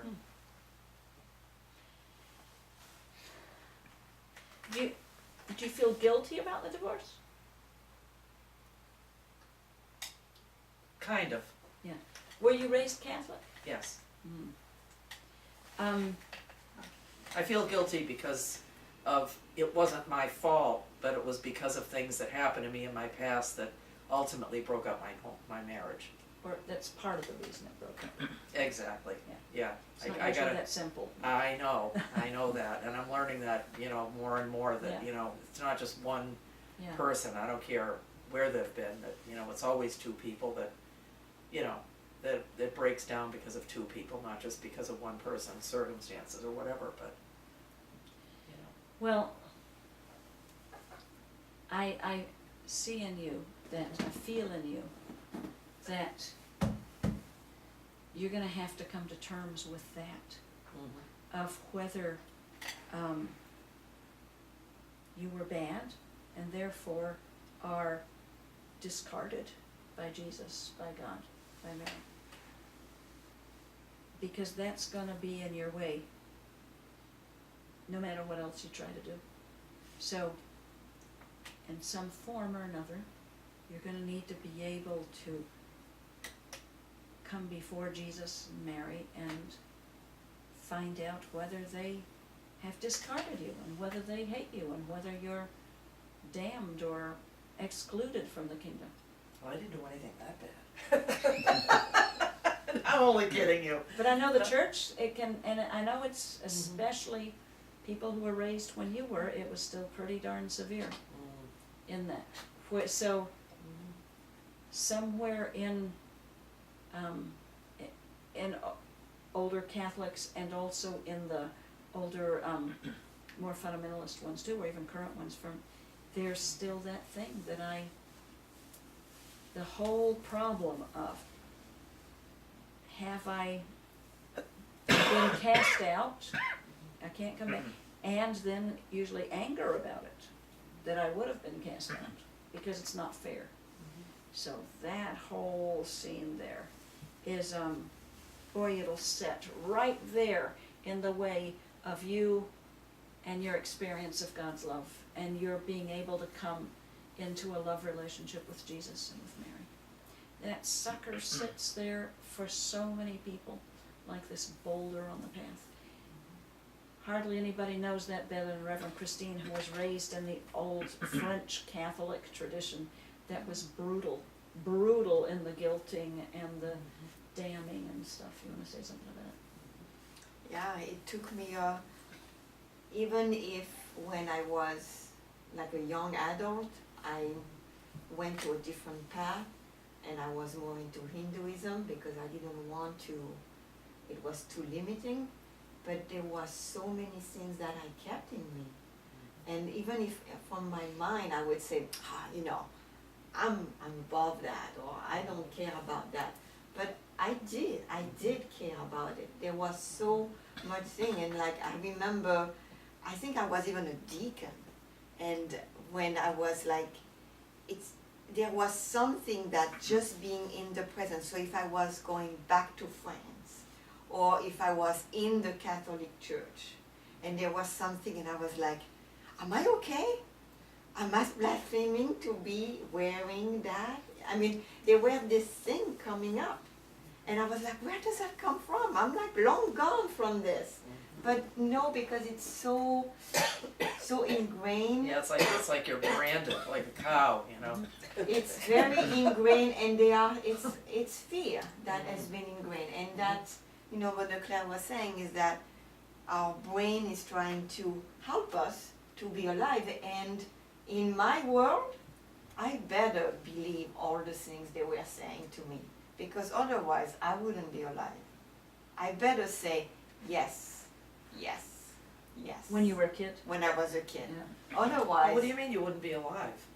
I would be crushed, Oh. completely crushed. I mean, like, really, like, I receive a lot of, punishment and stuff like this, but that was not the worst. The worst was the constant demeaning, this constant, you are a sinner, don't do this, you are hurting Jesus, you are I mean, all this Well, there kind was of always, stuff. oh, because we had this too, was always this threat of the, Damnation. you know, and Wow, it wasn't that's just damn. hell, you might not go to hell, but you'd be in purgatory for a long time, and that wasn't so good either. Mm. So, you know, there was never, I don't think you could ever be good enough, but you could definitely get worse. But you could never be good You enough. can never be That good is enough. the thing. Mhm. Yeah. Yeah. You know, I met a man on the plane. I was bumped up to first class. And when I sit down beside this man, Do you want to sit here so you can sit? No, This- I can see. when I No, sat so down you beside sit this back. businessman, Okay. Yep. he just kind of gasps and he says, "This is not a coincidence that I'm sitting beside a priest." Right. And then he said, "Can I tell you my story?" This was today? No, Oh, another a time. couple of years ago. And he told me that his family was super Catholic and he was an altar boy and everything, and he and his best friend started being molested by the priest Yeah. when they were pretty young, Mhm. and it lasted for years and years, Mhm. like from 8 to 14 or something, and he tried to tell his parents and he got beaten for saying such an awful thing about that good man. And so it continued, and he and his friend knew it was happening to both of them, but they never spoke about it, and they just kind of carried that burden together. And he stayed in the church and went all through Catholic schools, and he goes to marry a Catholic girl, and it's that priest who was going to do the wedding. Mm. And he just kind of gasps. He's never told his girlfriend or his fiance anything about this, and he lets the guy do the wedding. Oh, really? Yes, He did? did the Oh, wedding. gosh. And the whole time he's like, you know, he just can hardly breathe in it. He still tells his wife nothing for years, and he knew he was shut down emotionally in ways because of it, and eventually his wife's had enough and leaves him. He raised all his kids in the Catholic schools, you know, all this. His wife leaves him. He's been with the Knights of Columbus, you name it. He's, I mean, to the core, stayed Catholic and never told anybody about the abuse, except the time he tried to tell his parents and his friend, and he both knew, but didn't tell his wife anything. And when his wife was leaving him, they went to counseling to try to save the marriage, and that's the first time he ever brought it up to the counselor that there was this problem. But it was too late. The marriage is gone. She leaves him. I think she even had an affair first, and then she So leaves. she ultimately, the woman ultimately did know because, She ultimately knew, but it was Because- already too late. yeah, it was, Kinda yeah, over. the marriage was already killed. Yeah, and she leaves him, and he goes to the church, and he's told he can't receive communion anymore because he's divorced. Oh, please. Oh, I can't believe that. I missed the rule. And he's telling me all this, You mean Vic? Is he- and he wasn't even blaming at all. Yeah. He was, he said, "But it's my faith community.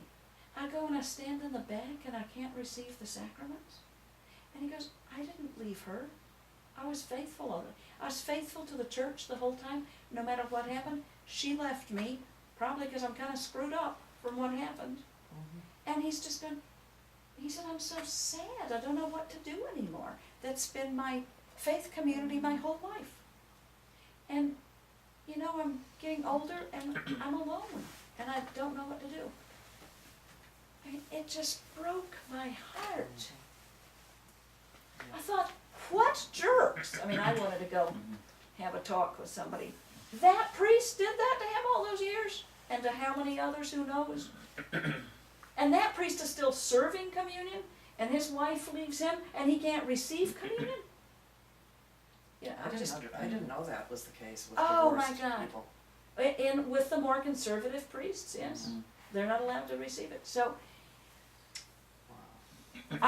I told him that I've known more liberal priests who definitely allow that, Mm. and that he should find another church, because he so loved the church also.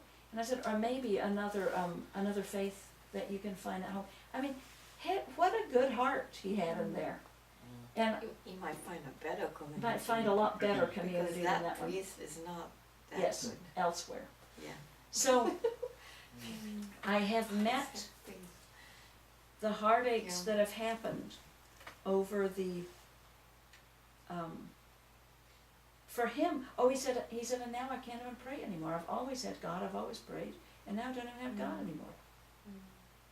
So, my grief Well, is he doesn't have God anymore, I don't know what you mean by that. that he doesn't feel he knows how to Oh, I react see. anymore. He has. Because it was always through the Uh-huh. church. Yeah, right.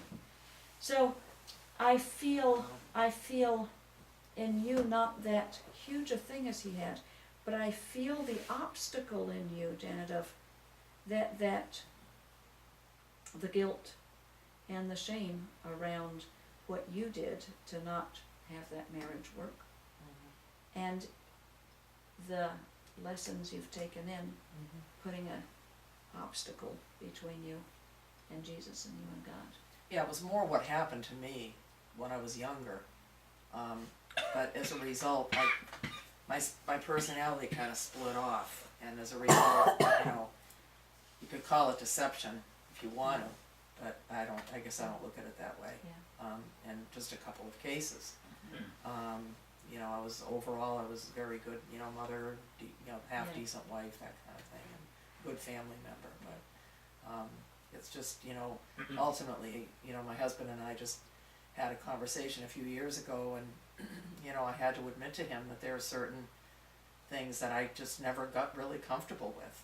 And, that was just very hard for him to accept, and so he kind of sat back and waited for me to change, and he wanted me to go to this program in British Columbia or something, and I just didn't go, and I think he just took that as a, well, kind of dissing him, which wasn't the case at all, but it was just an unfortunate thing, that's all. Yeah. It really wasn't anybody's fault. It's always an unfortunate thing, when a relationship breaks, Yeah. but, if it breaks, it breaks. Mm-hmm. And the greater misfortune then is if it gets between you and God, or you and Jesus then. So I want you to know that that can be healed.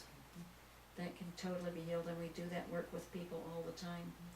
And I'm sure Reverend Christine would be happy to help you with that, to remove that obstacle. It has nothing to do with joining us or anything, just I understand. doing that work to remove that obstacle, so you have an open, so it's not in that conscience, this guilt and shame thing that gets you. The guilt, the shame is horrible, and I think the worst thing is when you feel like you've failed your partner. Yeah. That's a horrible feeling. Yeah. Really. But what's worse then is the conclusion that you are bad, therefore you're disqualified from the good stuff. And I didn't even take performance-enhancing drugs. Yeah. But anyway, no, thank you Yeah. for the open invitation.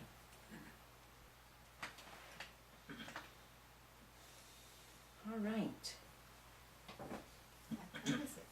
Was anybody with us here? Oh yeah. Any questions or comments? There was no question. There's 8 people. Yeah? 8 people? Yeah. Oh, you need to tell us who is there. I don't know. Paul is there and Anne is there. Paul? Paul from Dolores Okay. Yeah? and Anne Anne? from Oregon, I think, out west. Yes, she's from Washington. From Yes, Washington. hello, okay. Ann. And then what about And the there are other people that I don't know. Ask them. Who are you? We want to Well, know. That's like me, I'm always the mystery person. Oh, yeah. I want to say hello. Hi, Paul. Hi, Anne. That's it. Actually, there are 6 because this is 1, 2, and there are 6 others. Okay. So we have 4 mystery, For 4 mystery. mysterious people. Yes, if you want to let us know, those of you online, who you are, so we can greet you. And Yeah. I'd like to also hear from you what you've gotten from this evening, if anything. If you've, what you'll take home with you, I'd like to hear from each of you. If you're willing, you don't have to, you can remain mystery people.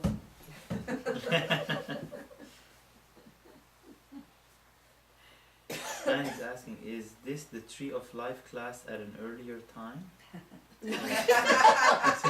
Hi, Anne. It's actually not the Tree of Life class tonight. It's because I'm in Boston tonight. So this is our seminar evening. I'm usually on Thursdays, I'm at seminars, and it'll depend where I am in the country as to what time it is. So I'm on the East Coast, so that's what it is tonight. Mm.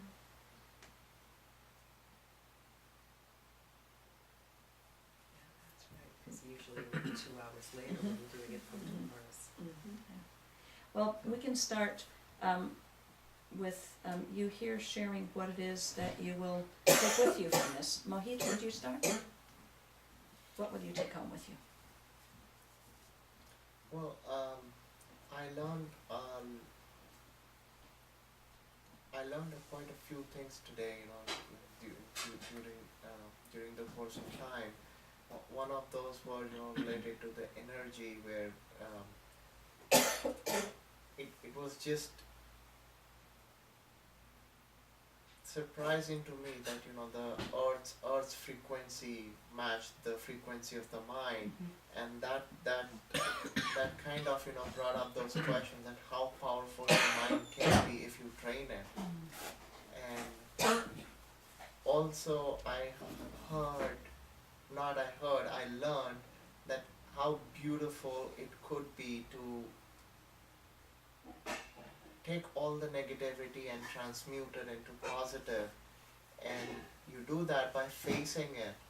You do that by facing it, not running away, and Like the Sikh woman? yeah, and things turn around. Everybody they feel apologetic, and it's not about making them apologize for what they do. It's kind of in a way, in a subtle way, you opening up their conscious mind. So it was just beautiful, I couldn't have thought about it otherwise. Yes, great. I'll be very mindful of that. Thank you so much, You're Mother. so welcome. Sister Helen Marie? I remembered when I was a little girl, I had this really striking memory when you were talking about the Catholic Church. I don't know what we were talking about, but I remember that I was very young, probably 8 or something, and I remember hearing, because I loved church, I loved Jesus, I loved Mary, I loved the rituals, the communion, I loved it. But someone, a priest or a nun or something, once said how, like, if people, other like other religions, were not in our religion or didn't follow Jesus, they're like out. I don't remember the words, I just remember that was like the message. And in that very moment, as a very young little girl, like my consciousness must have known, my soul, I went, wrong. Like inside me, I was like, nope, like that's not loving.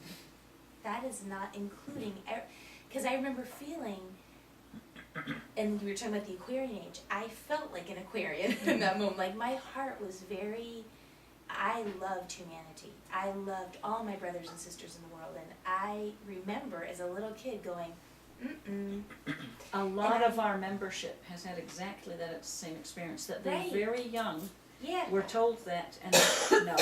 yeah. And Yeah. it was so interesting because I still had a long way to go Yes, in the but Catholic on a Church and the soul teachings. level, you knew that. Yeah, and then I didn't ever Yeah. do that. Yeah. So that's what I got from today. I was so connecting with your Aquarian love message. I was like, yep, Universality, that's Aquarian. Yep. All right. thank you. I always get so much insight, and I realize that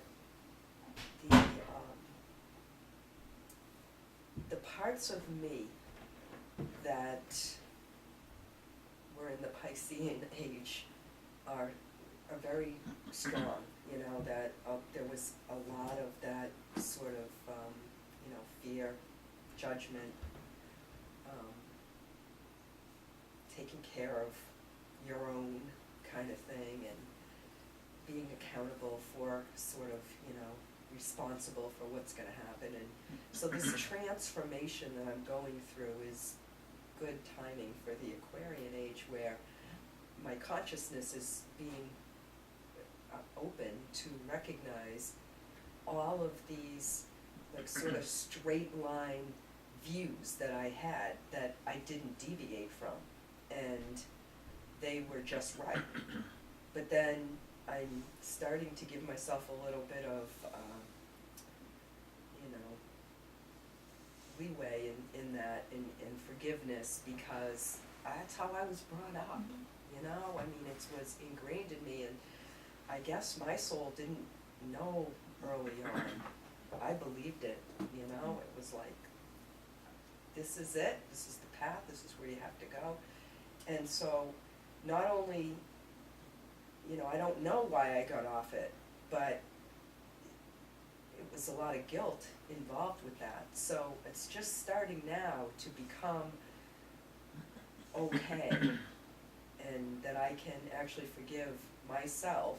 But not only that, but understand that this is that there has been a path all along. Like, now I can look back and sort of like, you say sometimes you can't see the good because it's still bad, but so sometimes I tend to focus on not getting where I want to be. But that doesn't mean, I was even thinking about it on the way here today. I was thinking of all of the transformations that have happened over the last year and a half that I couldn't have created myself. The whole different space that I'm in right now, and that it is perfect that we're in a new era, and that this is going to be an opportunity for me to stop making it about me, and actually, because the world is going to stop that. And when I asked that question earlier, and you answered it, and I said, oh, that's right. I am seeing that happening. It's not just somebody saying it's happening. I actually am seeing more people focused on transforming their lives and helping other people and caring about other people. So, thank you. Janet? Oh, well, I'm kind of new at all this, as you know. My first night, well, except for that meditation piece in Framingham. I just guess there was no one thing. I just really enjoyed taking it all in from the Christian mysticism perspective, which I really am not at all familiar with. So, but you're a very good speaker, and you're very loving, and I really enjoyed, I was a little bit nervous. My daughter's like, Mom, you can't sit still for 2 hours, but I really had no problem at all. I have a little bit of ADD going on, but no, I enjoyed it very much. Thank you. Welcome. Anything from online? Yes, we have Anne that said, how beautiful to be so free from defensiveness, that you can meet hurt with a greater love and move towards unity in God. Okay, Anne. Thank you, Anne. That's what she said, so she's telling you thank you, and then she signed it, Anne. Oh, yes. And then we also have Vicky from Netherlands, Colorado. Yes, hi Vicky. And she was asking if we will be online tomorrow, and I said yes, 7:30.